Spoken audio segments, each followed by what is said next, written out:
Welcome back, everybody. So this is a big piece that I'm wanting to bring to you today on our solution-based preparedness podcast. So what I want to talk about is the actual verbiage and the actual reporting that are coming from our governmental entities. Okay, because like I've said in the past, my job here is not to give you, my personal opinions in regards to policy or in regards to conspiracies or in regards to the information that's presented. Okay, now we all have biases, but my job is just to give you the facts and allow the intelligent people that is my audience to disseminate and to process these facts as they see fit. And for me, my bias is very clear for those of you that watch me for any period of time, and that is agricultural news. I think is probably some of the most important news that we as individuals should be keeping track of and we should be cognizant and aware of. And so that's kind of what I'm hoping this podcast, in general, solution-based preparedness brings, because the reality is that what happens to our food and the commodity prices of our food and the national, global implications and processes and policies are very important to not only the here and now, but what we plan, what we will see in the future, both near and long. And so that's why this is such an important endeavor for me. So today we're going to be talking about the USDA predicts food scarcity. And as always, all my documentation and sources will be in the description box below. The USDA always does long-term projection reports, and so the one we'll be looking at will be there. There's a couple I've looked at, but the one that's referenced here is OCE as in Oscar Charles Edward 2023-1, came out a couple months ago, and these are the food predictions and projections that they have. And then you can look at the current data for what projections actually happened. You can look up. So they had projections, years back about what they thought 2022, 2023 was going to look like. And then you can look at the actual manifestation of that, and you can see how much they were off by. And it's actually quite interesting. The numbers are actually inflated compared to what their projections are.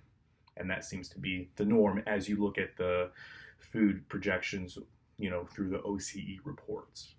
So just keep that in mind. But yes, there is forecasted, again, both from the USDA, from the United States, and also from the IMF, that there are food shortages and scarcity that are coming globally. And so I think, again, this is important to look at, and we're going to go into they're going to go into some of the indicators and reasons why they see that. And again, this not my opinion. I'm just giving you the factual reporting, and we'll kind of touch base on those inferences that are being made, because obviously there is what we're being told and there's what people believe is actually happening. And again, it is not my place here to conspiratorialize what is their intentions, or conspiratorialize as to what I think is happening, but just factually what they're telling us and what indications that has for us, short term, long term. So without further ado, let's get started.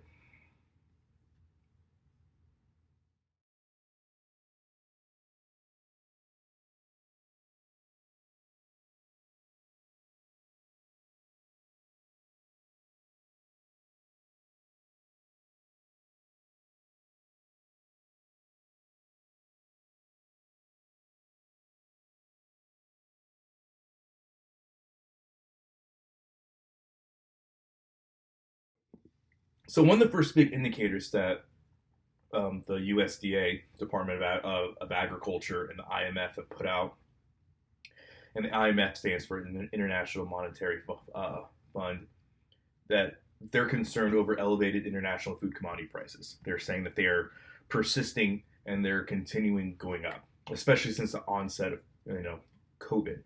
And so what they're saying is, right, these commodity prices are going sky high, and there's no indication there's going to stop. And I've seen no literature showing that there is going to be that they're not going to keep going up. If you do have literature reporting on that, please, let me know. Leave a link to it. Let me know what I need to look at, because I haven't been able to find it.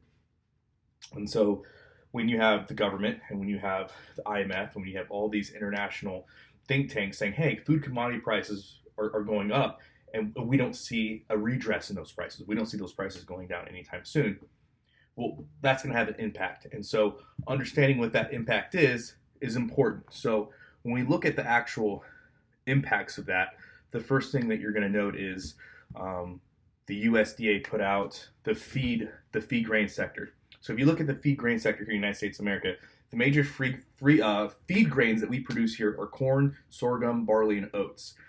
Corn is the primary U.S. feed grain, and it accounts for the 95% of total feed grain production and use. So we produce these other grains, but 95% of feed grain here in the United States of America is corn. So you can see and expect the increase of food prices, and which we'll get into here in a second, but also livestock feed grain prices as well, because whatever cannot be used for human consumption goes for livestock consumption, especially the corn or the plant byproducts, which I've done videos on in the past if you are interested in looking at that. The next thing that's really again, we're looking at feed prices here. According to the Northeastern University's Network of Science Institute, states that 73% of the United States of America food supply is ultra processed. So just to quickly break down, you have ultra processed, you have processed. The difference between ultra processed and processed is ultra processed is going to contain things like emulsifiers, dyes, colorings, a lot of other things that would be indicative of ultra processed, while processed may just mean, hey, we're using a processed sugar, processed flour to make this dough, bread, etc. So again, I'm not an advocate for or against processed foods. At least I'm not going to give you my opinion on it, because again, that's not important. So again, my personal projections of that I'm going to leave alone. But it's not important, because we know scientifically, mathematically, and statistically that 73% of our United States food supply is ultra processed food, and the majority of processed foods, to include ultra processed foods, contain corn, wheat, or soy. So the majority of this country depends on processed foods, which mean they depend on corn, wheat, or soy. And so when we look at what are the actual prices, right? Let's say you're not going to worry yourself with the actual production side of it. You just want to know what the prices are going to be. Well, we know as of the time of this reporting that the IMF has put out there's been a 54% increase in the food price index. So since the onset of COVID, when you look at the food price index, has gone up 54%. And again, there's no indications, there's no literature that I've read. The USDA is not predicting that, IMF's not predicting it. No global food think tank has any indications that these prices are going to go down. Again, this is their reporting, not mine.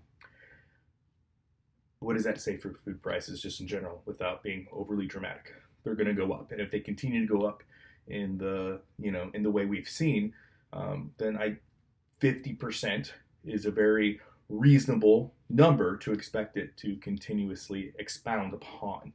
So, when a loaf of bread is $1 before COVID, and now, which is way more, but just bear with me for simple numbers. Now it's $1.50. Well, let's take another 50% of that. Now it's, going upwards of that $2.25 if we keep with just the 50%. That's significant. And so, again, those are things to look at. So again, one of the big points that we're seeing here is the food price index going up. And again, a lot of that is directly correlated, and by correlated, I mean directly affected by the elevated international food commodity prices, because they keep going up, especially on corn, wheat, or soy. And again, I'm not even talking about meat in this particular instance. We will get to that a little later on this reporting, but just looking at it from a grain perspective, it's pretty significant. We'll leave it at that. Let's go to our next point.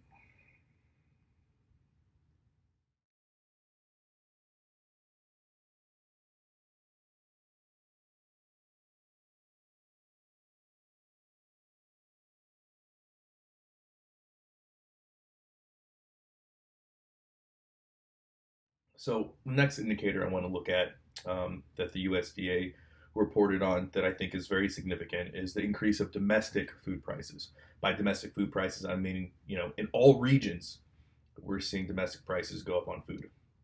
So that means local food that are grown around you here in the United States of America, whether that be ranching, vegetables, cucumber farm, watermelon farm, orange farm, what have you, right? Everything domestically is also going up in prices, and that's for obvious reasons, as has already been reported, and has the reports that I'm mentioning here when it comes to food projections that are put up by the USDA. Increased cost of water, fertilizer, feed greens, hay, all these different commodity prices that are required, right? So if you are feeding your cow anything other than, pasture raised grass or pasture that you have control over, that has to be imported, that has to be brought in. So whether that is locally from a local hay farmer, or that's, hey, we have to go across the United States, which a lot of people have been doing, and I've talked about the hay shortage, those prices are going up. Not to mention, we've already talked about that 95% of the grains, feed grains produced here in the United States of America are corn, and those prices are going up. Already to note the food price index has gone up 54%. It's of no surprise that even local producers are now charging a lot more than they used to. In fact, according to this according to projected increases in beef prices right now, they're stating that it could be upwards of 20% spike in beef here in just 2023.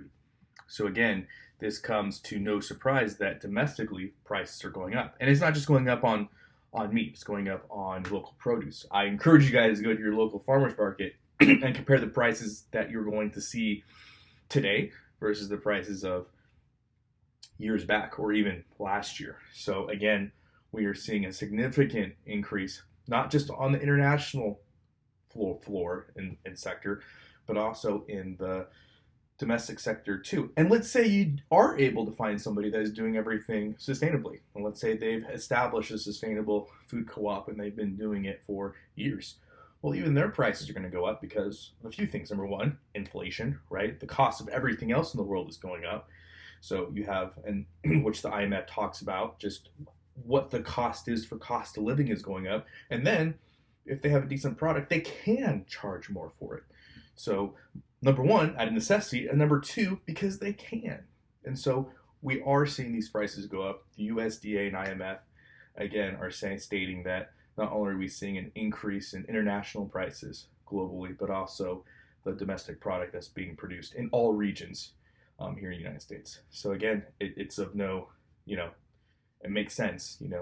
It's very reasonable for us to see these increased in prices, and so that ultimately leads to scarcity. Because number one, we're not producing as much of it as we used to, which causes the prices to go up. Not to mention, internationally, commodity prices are going up, and then on top of that, you have the scarcity of the implements that are required to make food, whether that's, again, feed grains, fertilizer, access to water, climate, too much rain, not enough rain, too much sun, not enough sun, etc. So those are all indicators and reasons and signs for the increased price of food. Let's get on to our next point.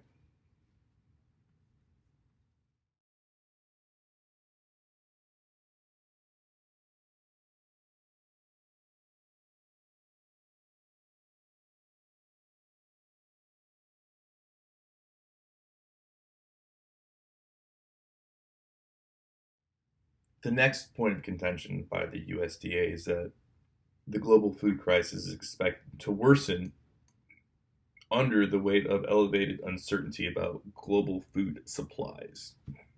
So we've kind of already talked about this, but when we're talking about this from a domestic level, when you're talking about from an international global level, the ability to acquire the resources you need for your industry are extremely important. And so we've seen, for example, what happened in Texas, right? With the hay shortage, fertilizer shortage, they were all interwoven, right? Without fertilizer, a lot of these hay farms are not able to produce 4 or 5 cuttings a season, maybe 3 if they're lucky. And so you had a shortage of hay, which meant that, you know, cattle weren't able to get fed. So based upon that uncertainty and no articulatable way to explain how they were going to get the feed that they needed, what did a lot of farmers do, especially in Texas? Well, they culled their herds um, to nothing but their essential breeders, which was good in the short term for many people because you did see a dip in beef prices because all these cattlemen were trying to offload their excess cattle. The bad thing is though, now you have a shortage. And the shortage again was directly tied to the uncertainty of food agricultural commodities and uncertainty to what's going to happen in the food sector for these resources. And so that is a continuing that's a continuing trend because if you don't know how to properly plan, and you can't properly plan because of all the uncertainty and knowing that there's going to be issues globally and domestically with food supply systems, how do you invest? As an investor, do you even invest in these agricultural sectors? And if you do invest in these agricultural sectors, are you doing so blindly or are you doing so because you know that there are going to be, for example, big subsidies from the government? Do you know that a certain company has major lobbyists that are very certain they're going to get a certain subsidy from a governmental entity in which, okay, well, this company is about to get $500 million in agricultural subsidies, so maybe I should invest some money into this company because I know they're getting a for sure return from the government, right? So all these different things are going to play a factor and roll into future projections. And unfortunately, the future projections that we're seeing by all these think tanks are not very good. And so even the IMF, the USDA, these global and domestic food think tanks are stating that the uncertainty of these agricultural resources, commodities, and supplies are a huge aspect of food scarcity, which makes sense because again, it's about the money, right? So you follow the money, and if that trail is filled with insecurities, it may not be a place where a lot of people um, are wanting to put a whole lot of capital in. And again, we've seen that incorporated with the no meat alternatives. Lab-based meat has now passed FDA trials, and so you're seeing that again. There's so much uncertainty that these other sectors are starting to pop up. So again, those are all things to be looking at because those all lead to the food insecurity that again these major companies, nonprofit organizations, and governmental entities are in fact seeing.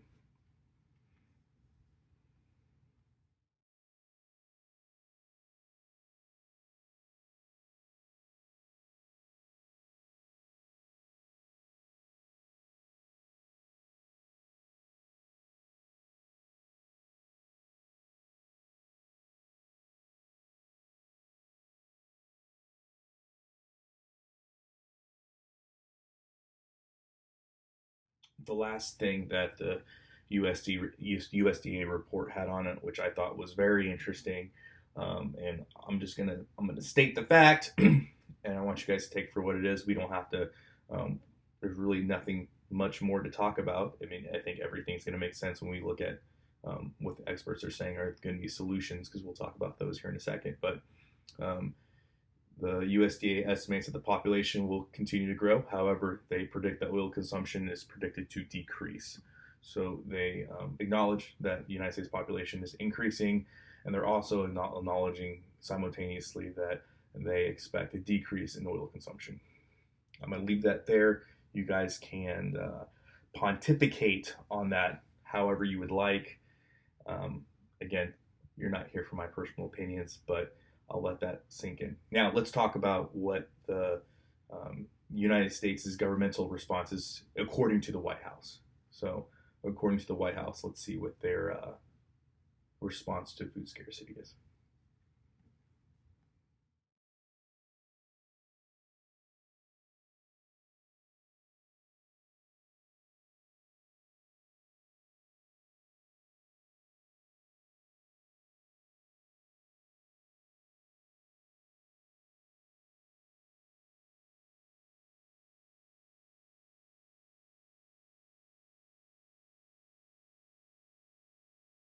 So when we look at the responses for food insecurity, for example, for the United States of America, the Biden administration has put out memos, and they're very clear on the process forward in which the Biden administration wishes to push forward. And one of those is expanding benefits to include SNAP. So more EBT cards, more government subsidies for these social net programs. And that's what I'll call them. They're social net programs. And I'm using that verbiage because it's the same verbiage they use and the same verbiage used by the IMF and other international think tanks. So it's an overall good word. So to provide more safety nets. Another thing that the U.S. is doing for Americans is also they want to put truth packaging claims. So on packages of food, they want to put truth check claims for healthy claims. They think that'll help with food insecurity, and they also want to increase incentives for school program lunches and also other organizations that can provide lunches for example, children during the months they're not in school, so the summertime months, etc. Another initiative that they're wanting to put in is better surveillance programs for. They want to put in better surveillance programs for climate change. Climate change is a big issue and factor, and also surveillance programs for animal agriculture. So just the overall equity of climate change is super important, that they believe is super important to food insecurity and obviously food scarcity and a global scarcity as well. So those are the big incentives that are being pushed by the White House at this moment, and that's how they plan on tackling food insecurity. Again, not my place to question it. I'm just here to give you the facts, not my opinions.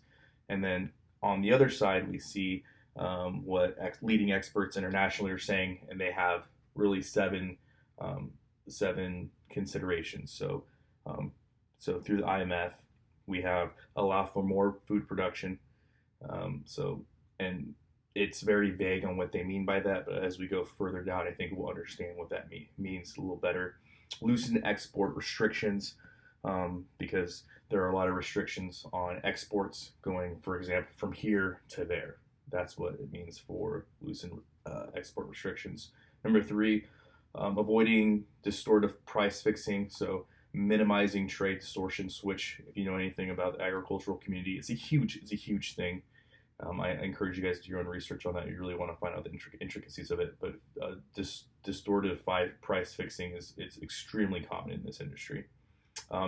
Also provide more safety nets, asking for more agricultural subsidies, creating programs to fight climate change, also another big one internationally, and better animal surveillance programs. And they went deeper, stating programs committed to risk-based analysis of livestock food supply in order to maintain healthy quality control. And so one of the things we've seen, right, is, for example, in the United States of America, we've had hundreds of millions of laying hens that were culled because of the avian flu virus. So they did that based upon a risk-benefit analysis. So it's important to keep in mind that not all those birds they culled had the virus, but based upon the surveillance programs of risk-based analysis, if, for example, one chicken had the virus, or there was there was a big probability for contamination, or maybe they just found the virus on site somewhere from birds, wild birds droppings or whatever, cost-based analysis would state that the entire facility would have to cull its chicken. So that's just one example of an animal surveillance program. And so they're wanting, both here in the U.S. and internationally, more of those surveillance programs for animals in the effort of, again, in order to maintain health and quality control. Again, their words, not mine. Their opinions, not mine. Again, my job is not here to bring you the facts. I'm not here to give you my interpretation of those facts. But factually speaking, we are seeing that there is a consensus amongst the experts and consensus amongst governmental entities, including the USDA, including the Biden administration, that food scarcity is on the rise and it's here to stay, and there doesn't seem to be an end in sight. And not only is it so much here to stay, but there's a lot of resources that are going to be push to it, especially globally. I think the latest number that we saw for the Biden administration is over $8 billion for these equity programs. And so we are seeing that it's a big enough concern where they're hemorrhaging a lot of money towards it. So that's something to note. So you're hearing it from other sectors as well, like we've already seen and established. And so we do see that, you know, food scarcity is something that is on the on the rise according to our according to the metrics that we're seeing and being reported. Now, like I said, to touch up on the reasons for it, like they stated, one, uncertainty in the future markets, uncertainty in commodity prices, the increase in commodity prices, the scarcity of agricultural resources, climate change. Climate change is a big one.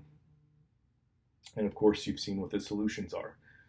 They've laid those out pretty clearly. Now, I will let you guys decide if you think that those are the real reasons for food scarcity. I will let you guys decide if you think that the solutions are good solutions, and if you think that they are going to create any real effect. And I will allow you to make your own, come to your own conclusion if we even have food scarcity problem. So that's my reporting. I'm curious to know, what do you guys think? Do you think that we have a food scarcity problem? Do you see the increase in the food index as problematic? Do you see the increases in commodity prices being problematic?